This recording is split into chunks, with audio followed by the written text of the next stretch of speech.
Hello everyone and welcome to another episode of Rick's Garage. I am of course your host Rick the Welder, and I'd like to welcome you all back to part 2 of Miss Vicky's clutch and flywheel install as we bring phase 1 of the upgrades to a close.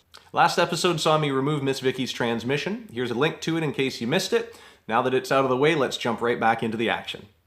Alright, here is the prize we have been after. That is one OEM clutch ready for removal. Let's pull the pressure plate and flywheel off and do a comparison side by side with the new Spec equipment.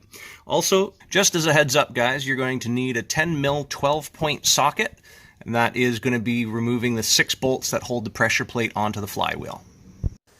So side by side we've got the OEM clutch and flywheel. Clutch, by the way, for those of you who don't know, is made by Exity.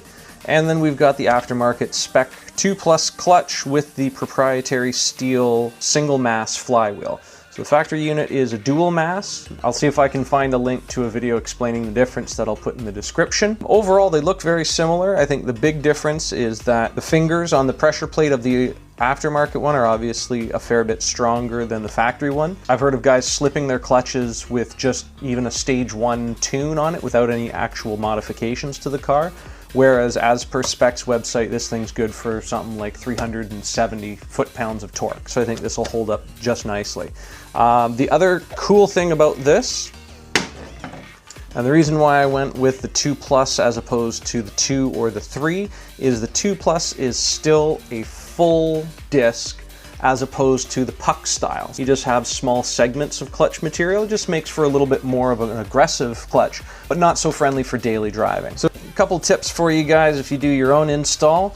Make sure you do not handle anything on the friction material. This is actually what does the work. If you get greasy fingerprints on it, it's not going to work properly. Also, you're going to want to get some brake clean the surfaces that mate up to the friction plate, right? Just to make sure again that you're not introducing any greases.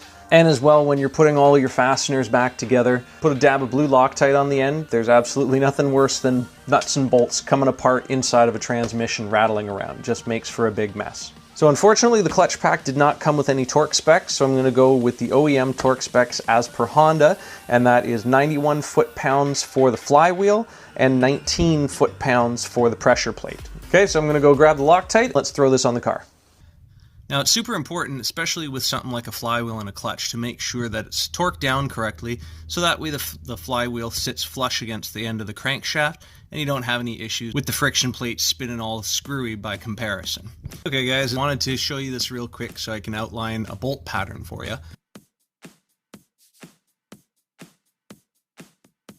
Normally I follow it up with what I call a leapfrog, and that's going around and just double checking everything to make sure it's all sitting nice and flat.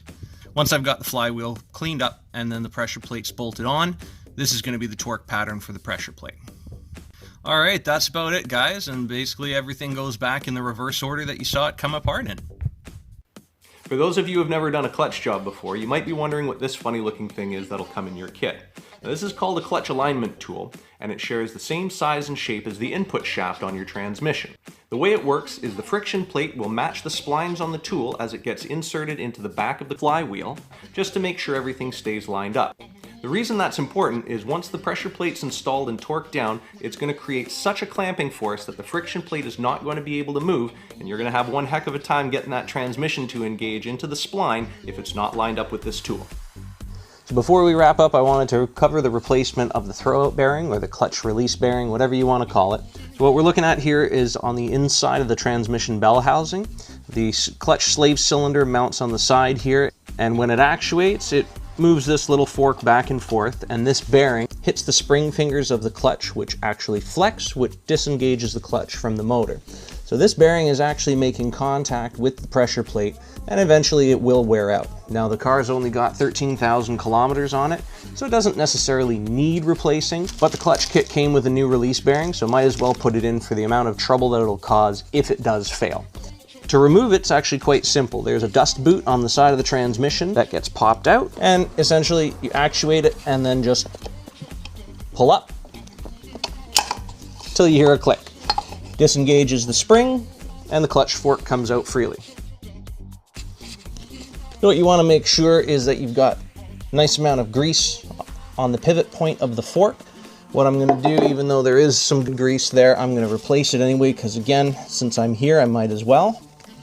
And as well, I'm going to clean up the input shaft of the transmission itself and put some new grease on there as well. To install the new bearing, just slide the fork through, put the bearing on the end of the clutch fork, position it over the input shaft, right like so. Get over your pivot hub, press until you hear a click, and then slide the dust boot back over top. And you should have a nice, good movement back and forth, and we're done.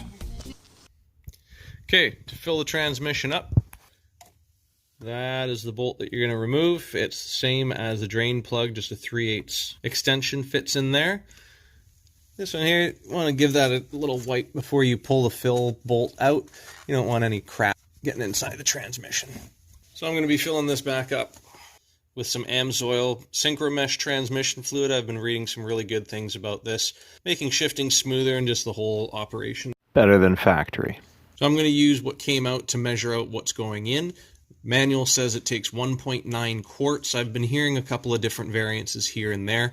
So this transmission doesn't have a dipstick, but there is a way to check the fluid level, which after I fill this up, I'll show you guys where it is.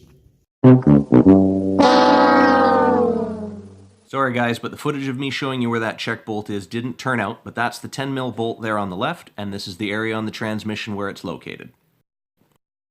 Alright, that is the clutch install finished, and along with that is phase 1 with all the running gear equipment.